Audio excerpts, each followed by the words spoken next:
If you don't vote for Joe Biden and the Democrats, it's going to be the end of the world. This is probably a lecture that you've got. I certainly have got it from liberal friends over the last 8 months who are concerned that our anger over the genocide in Gaza, which is being sponsored by our government, is somehow blinding us to what is at stake in the next American presidential election. This could not be further from the truth. My generation knows what's at stake more than any other, and we've proven this for over 10 years. See, in 2011, young people stormed Wall Street, and the Occupy movement demanded accountability for the massive government bailouts that went to industries that failed.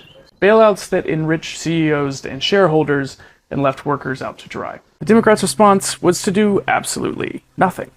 In 2016, Bernie Sanders captured a lot of that youthful energy in his campaign for the presidency, and Democrats responded by doing everything they possibly could to keep him from having a shot at the Democratic nomination and thus the White House. This single act may have in and of itself been single-handedly responsible for getting Donald Trump into the White House in the first place. Nevertheless, once that happened, young people campaigned very hard for Joe Biden to replace him in 2020. And 4 years ago, we handed Joe Biden the win over Donald Trump, and then watched as the Democrats got back into power and continued most of the policies that the Republicans had while failing to protect any of the things that they had campaigned on. On top of this, they've decided to help prosecute the most well-documented genocide of our lifetime so far.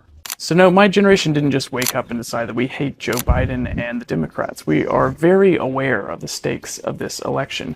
We are also very tired of being ignored and only being courted by the Democratic Party when they need us to hand them another dub. This is why people are saying they're not going to vote for Joe Biden. It's a threat. Young people are ready to make everyone else feel a little bit of the desperation that we have been subject to in the past decades, with fewer prospects and less opportunity than any previous American generation, spinning around on a burning planet, while the people older and richer than us spend our tax dollars to prosecute a genocide.